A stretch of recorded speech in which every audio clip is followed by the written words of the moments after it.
When you view an infotext, webinar, or movie, you do so with 4 caveats.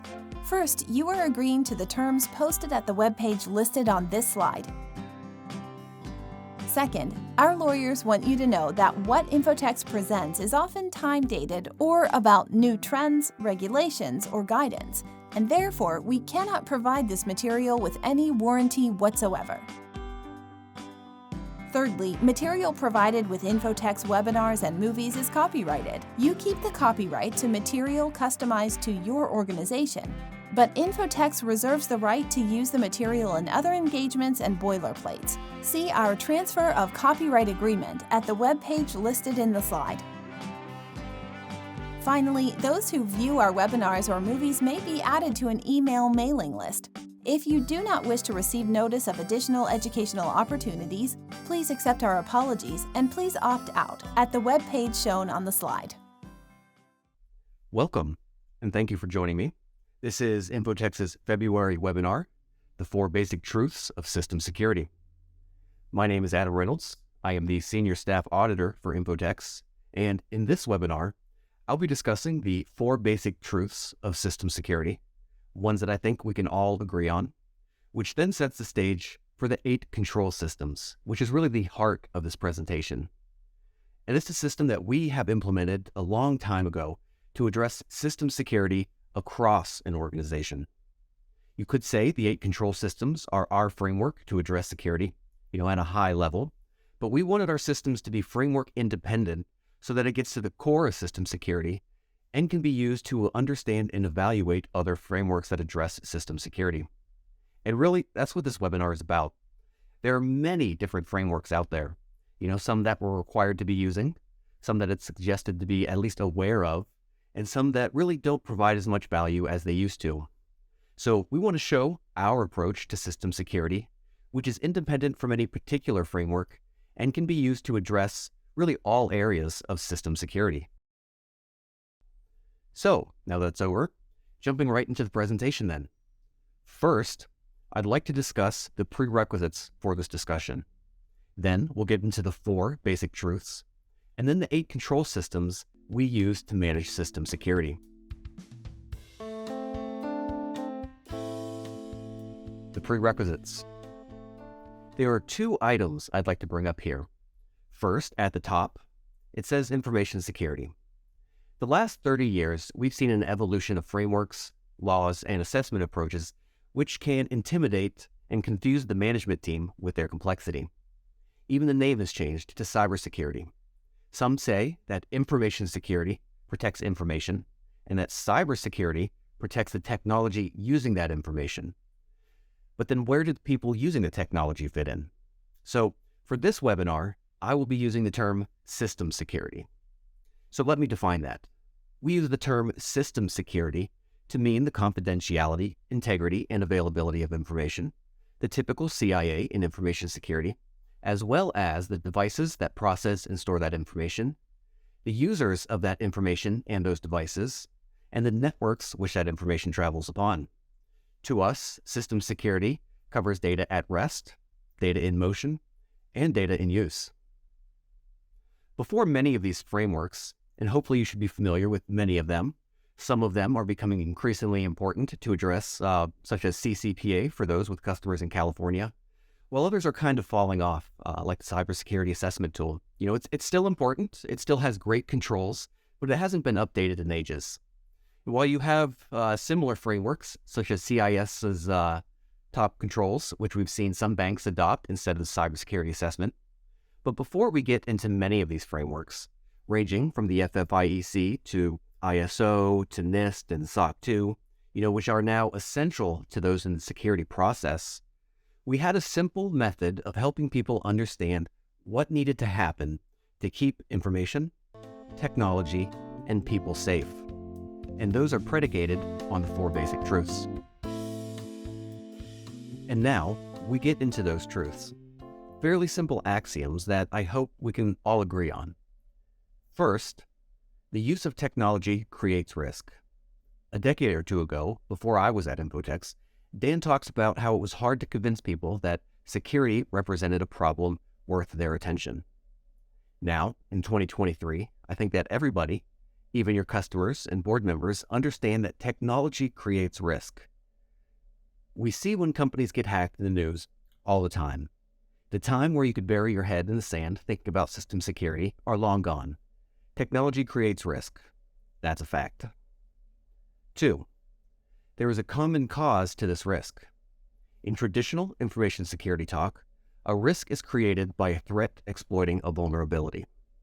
The object here that may be vulnerable is technology, and the threats typically come from one of three groups: people, the environment, and the technology itself.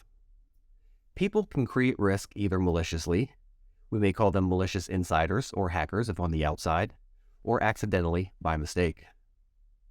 The environment creates risk just by being, if that makes sense. The technology is being used to accomplish some task. Let's say we have a domain controller in the basement of our main location. A flood comes and it destroys that hardware. Hopefully we have a backup somewhere, geographically isolated or otherwise not affected by the flood. But if we didn't, that's going to cause some issues when it goes down and can't perform its function by being available. And then finally, the technology itself can create risk. As we learn over and over, again, when technology embarrasses us, technology failures can cost us money, financial risk, cause us to be sued, legal risk, break laws and regulations, compliance risk, not do our job effectively, availability or continuity issues, and embarrass us, reputational risk. The third truth, once we have established that technology creates risk and there are common causes, is that we can control that risk. Doing something about it is why the frameworks referred to above are so complex, as there are thousands of things we can do about risk, but we should focus our efforts where they would be most effective. There are three primary methods to respond to risk: transfer, mitigate, or accept. The tactics available to us or controls all fall into one of those three categories. Technology risk comes in these three forms: inherent, or the risk prior to the implementation of controls; residual, or the risk remaining after implementing controls; and anticipated residual risk, what we think the risk will be after implementing planned controls. We should prioritize our efforts by measuring the three forms. Measurements can be as simple as using a relative scale, like 1 through 8 for likelihood and 1 to 5 for impact, or can be as complicated as quantifying tangible and intangible probabilities and costs, and including ease of remediation. Ease of remediation, of course, includes cost, but total cost of ownership should be considered. Passwords are free, but teaching people to use strong passwords takes a lot of time. For example's sake, a firewall mitigates substantial likelihood and is relatively inexpensive. Burying our servers in the ground and not letting anybody have access to them mitigates almost all likelihood and impact, but the total cost of ownership, availability, precludes us from taking that approach. And then finally, the last truth is that to control risk in a balanced, cost-effective manner, implement 8 control systems. These systems, or business processes, work interactively and should be documented via policy and procedure. They are all high-level systems, which should be supported by those policies and procedures. And that takes us to the last section, the 8 control systems.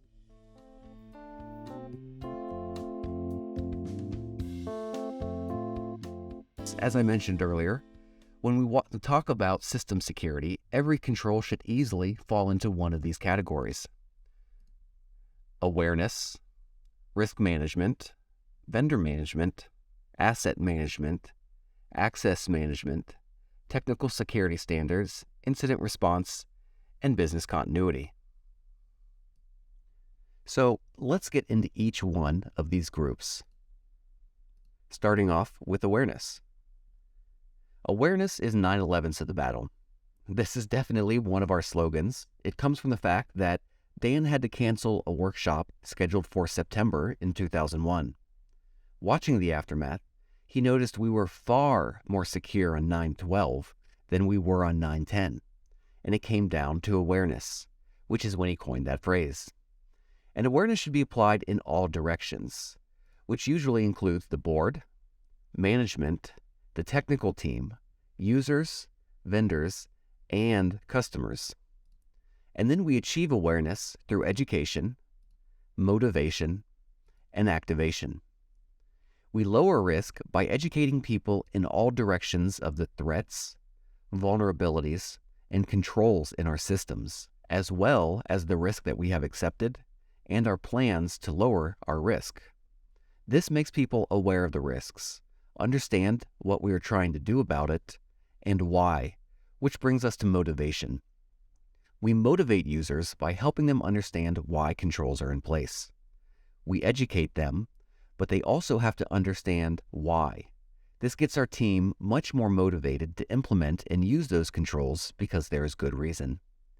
And then we activate awareness by putting our users on guard, usually by testing user-related controls. Our policies educate, our training motivates if we explain why, and activation is achieved by phishing tests, pretext calling tests, incident response, business continuity tests, red team, blue team exercises. There are a lot of ways to activate, but we want to ensure we are activating, as that shows us that our controls, as well as our education, is working as intended. Which brings us to the second control system, risk management.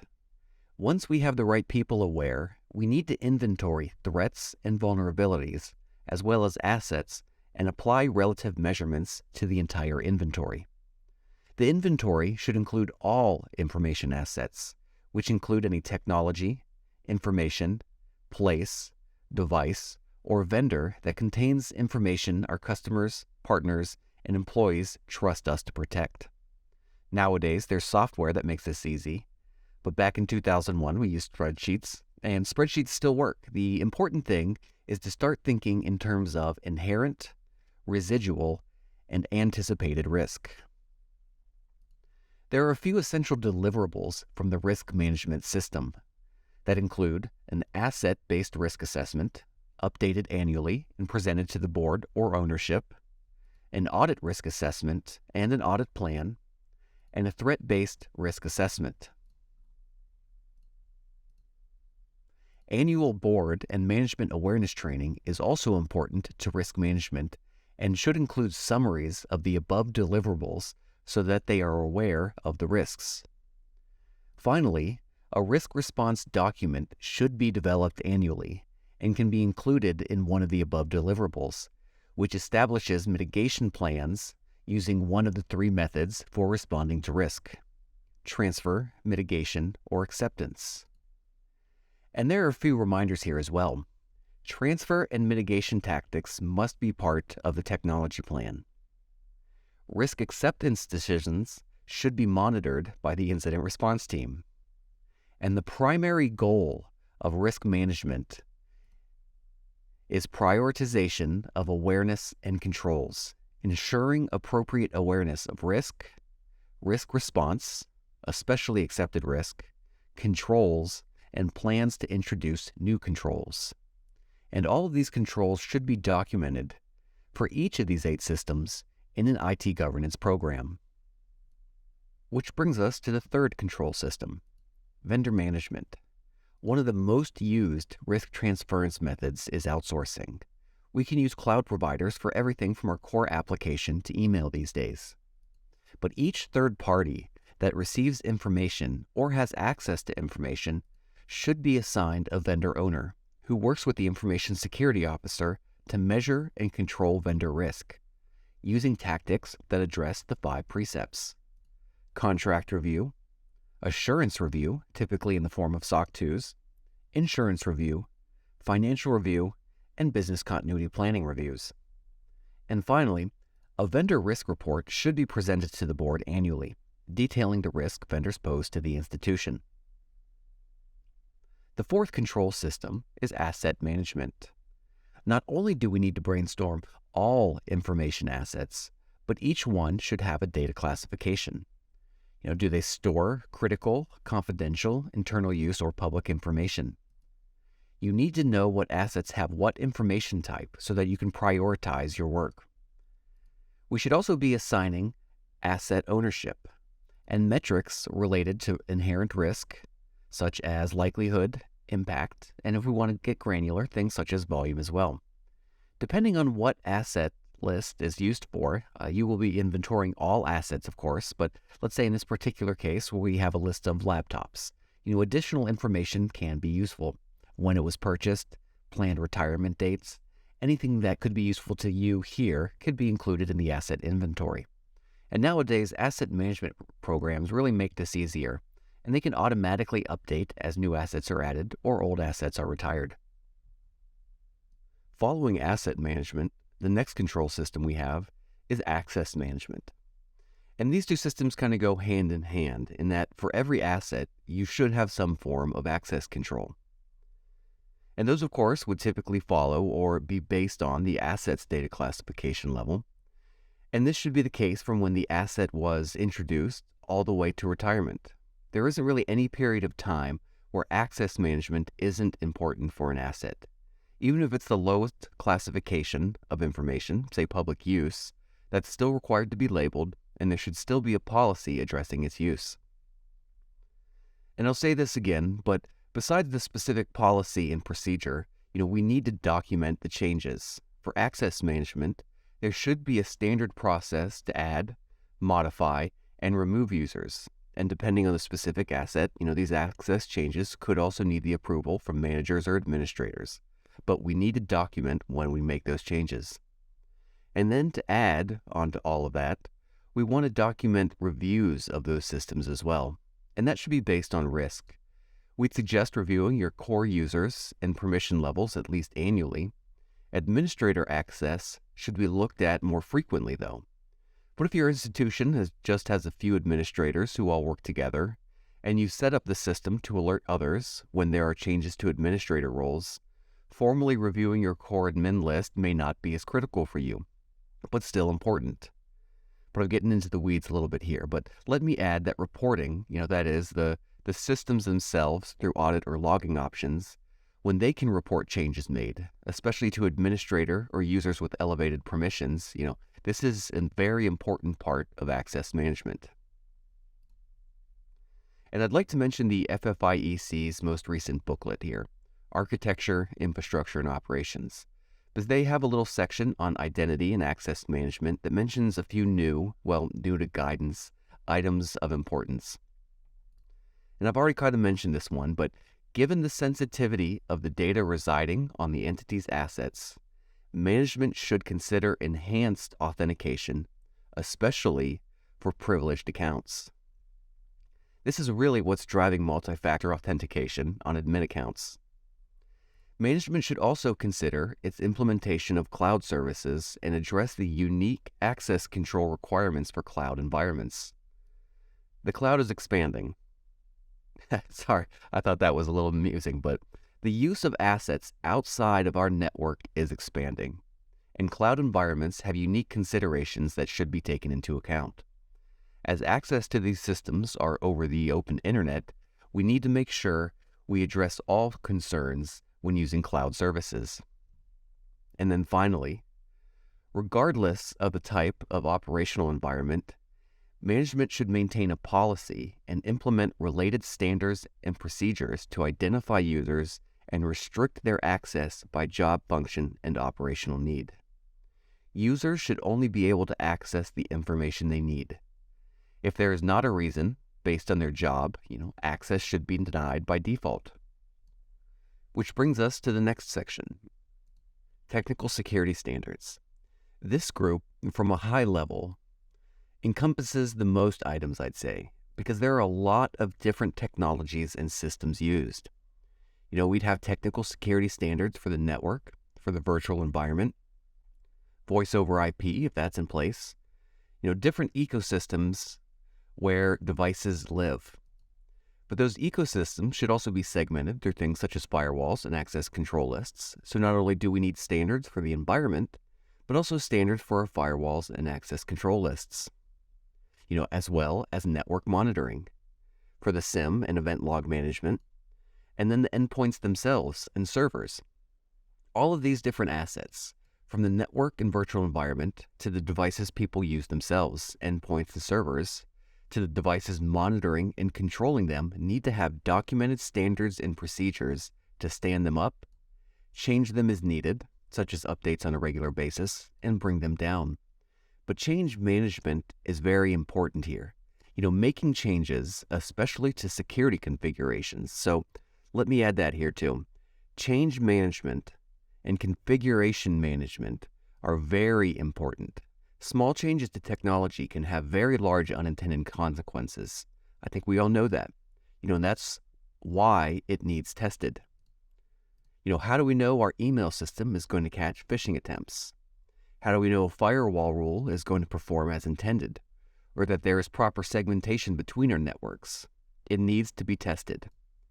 But that brings me back to, when I said at the beginning here, this group from a high-level perspective encompasses the most items, I'd say, because there are a lot of different technologies and systems used. So this means this control area will typically have a lot of different documents in it. From an access management procedure, change control procedure, threat monitoring procedure, vulnerability management procedure, kind of at the top, but also server hardening procedure or configuration, documenting the standard configuration of assets, such as a server, an endpoint, the firewall. Something should be documenting how those are managed.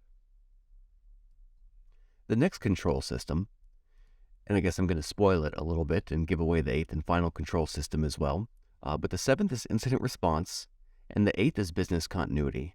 And the reason I bring them up at the same time is because there are a lot of similarities. From a high level, they both respond to events, and there's not only a policy, but also a plan. And the plan is the real heart of the system, but it's the types of events they respond to that are different. Incident response is CIA, confidentiality, integrity, and availability.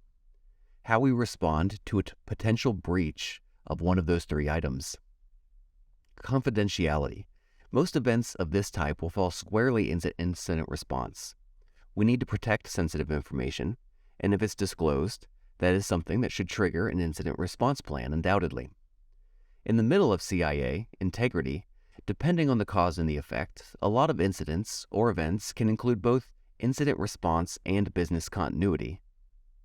If the integrity of data or a system is in question, that could happen due to, let's say, an intentionally malicious act. Incident response would respond to that malicious act. But then that data or system is most likely not in a usable state, and operations may not be able to continue as normal. Hopefully in an incident like that, especially if it affected a critical system, there would be a failover or contingency plan that could be used, but it would most likely warrant a response from business continuity, depending on the severity, of course. And again, with any event, there is always a cause and effect. So availability, event that affects availability can be caused by, let's say, a flood. That's classic business continuity. But let's go back to what I used earlier, an intentional malicious act. That affected integrity, which then affected availability. So with all that, what I'm trying to say is that we would typically say that potential breaches of confidentiality, integrity, or availability should be thought of in terms of incident response and what that response should be. This, of course, should be in your plan. How you respond to potential incidents, usually through communications and escalation as necessary. And when I say communications, that's making sure the right people have the right information to determine if what happened is an incident. But if an event affects normal business operations or processes, that would kick off the business continuity plan as well. But back to incident response. We need to be proactive about this. The plan needs to be in place before it's needed. And I'll say this again shortly, but the plan needs tested before it can be considered truly in place and ready. And the incident response team, again, the team should be documented in your plan, should be multidisciplinary. We want all stakeholders involved. That's going to include membership from the board, senior management, marketing or public relations, human resources, information security and technology, and operations. That's a lot of different areas, but all of them may come into play when responding to an incident. So if we have them all on board the team, when an incident happens, we have input from all areas that could be involved. And as I had mentioned previously, tested annually. you'll want to exercise a data leakage scenario, one of the worst scenarios, because it can ask tough questions. Are you ready to potentially collect forensics evidence? How would you do that? Would you call a third party? Who? Insurance. Would the incident be covered? Who would be contacting the insurance company and when? You'll want to include senior management and the board for some of these exercises to go over those kind of questions. And you could also test the technical team members separately. Technical response tactics from detection through escalation can be tested in blue team tests, which would not include non-technical personnel. And as I'd already mentioned, the 8th system, business continuity. A lot of what I said about incident response is going to be similar to business continuity, but there are differences. Like before, we'll probably have a business continuity policy, but that policy directs us to have a plan, and the plan is what we rely on. It's what we use in an event. But like mentioned before as well, business continuity deals with disruptions to operations, how the institution prepares and plans for interruptions. And we have to be proactive here too. We have to have the plan in place, and guess what? Tested, before we can say it's ready. But one big difference is that a business impact analysis really drives the priorities of how the technical team responds during a disaster. The business impact analysis should be telling us what our priorities are. Those priorities should then be in the business continuity plan so that when we respond, our response is based on prioritization and tested. Of course, I'll kind of skip over it here because I'm going to say it again here shortly, but everything should be tested. So back to the 4 basic truths. The use of technology creates risk. I think we all agree there. There is common cause to this risk. Again, that's going to be the people, the environment, and the technology. We can control this risk. If we couldn't, we wouldn't be here. And then finally, to control risk in a balanced, cost-effective manner, implement the 8 control systems. And for all the control systems, we want documented policies and procedures. And we need to have those audited and tested before we can say that they're properly in place. For every framework that we may or may not choose to comply with, from the various NIST publications to ISO, the FFIEC, and every law, from FSMA, GLBA, HIPAA, GDPR, all require the 4 basic truths of system security. And if management understands those basics, as well as the 8 systems, it will be easier for the technical team to navigate the frameworks. And most importantly, protect the information our customers have given to us. And with that, I thank you for your time. Thank you for joining us. And if you have any questions, we're always here to help.